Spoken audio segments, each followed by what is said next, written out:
나이 들수록 혼자가 되어야 한다는 말, 처음 들으면 조금 쓸쓸하게 느껴질 수도 있어요. 특히 은퇴를 앞두거나 이미 은퇴를 경험한 분들에게는 더 그렇죠. 평생을 가족과 직장, 인간관계 속에서 바쁘게 살아왔는데 이제 와서 혼자라니 마치 세상에서 밀려나는 느낌처럼 받아들여질 수도 있으니까요. 그런데 조금만 시선을 바꿔보면 이 말은 결코 외로움을 강요하는 이야기가 아니에요. 오히려 혼자일 수 있는 힘을 갖는 것이야말로 은퇴 이후 삶을 더 건강하고 자유롭게 만들어준다는 의미에 가깝습니다.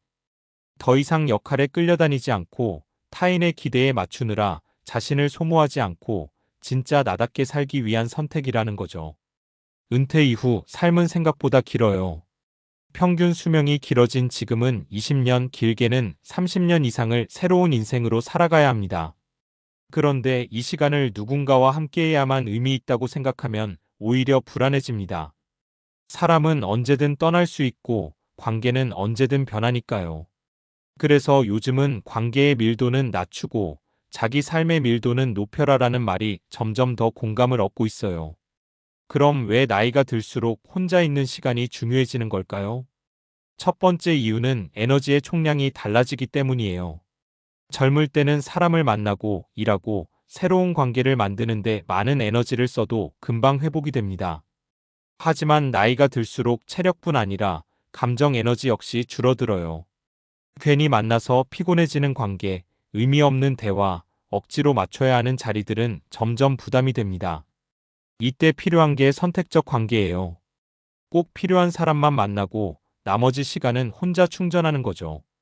두 번째는 자기 자신과의 관계가 더 중요해지기 때문입니다. 은퇴 전에는 직장인, 부모, 배우자 같은 역할이 나를 규정했어요.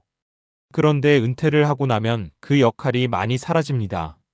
그때 남는 질문이 하나 있어요. 나는 누구지? 이 질문에 답하지 못하면 공허함이 크게 느껴집니다.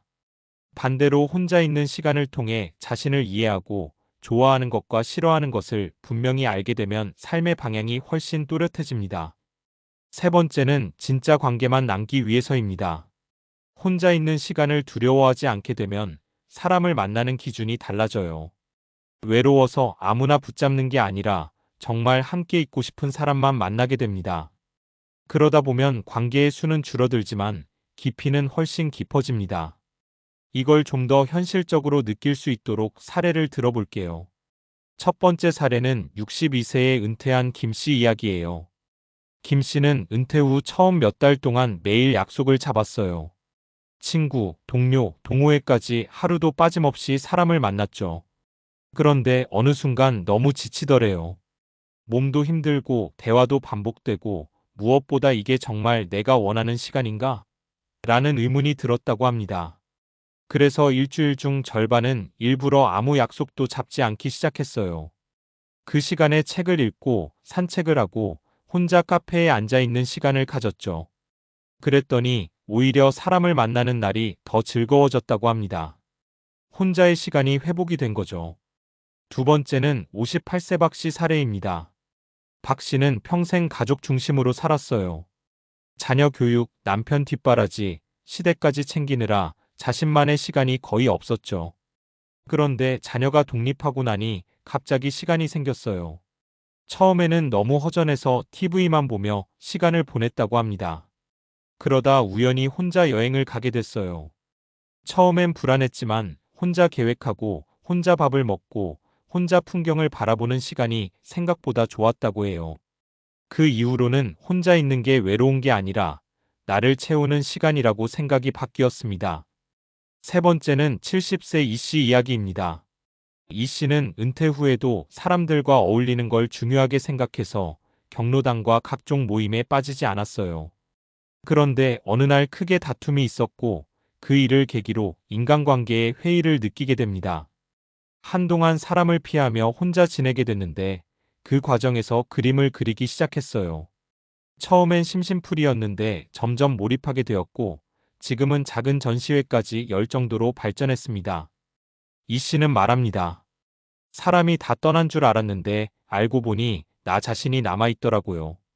이 세 가지 이야기가 말해주는 공통점이 있어요. 혼자가 되는 순간이 끝이 아니라 시작이었다는 겁니다. 물론 그렇다고 해서 완전히 고립되라는 의미는 아니에요. 사람은 결국 사회적인 존재니까요. 다만 중요한 건 관계에 끌려다니지 않고 스스로 선택할 수 있는 상태가 되는 것입니다. 혼자 있어도 괜찮은 사람만이 함께 있을 때도 건강한 관계를 만들 수 있어요. 은퇴 이후 삶은 비워내는 과정이기도 합니다. 역할을 비우고 관계를 비우고 불필요한 욕심을 내려놓는 과정이죠.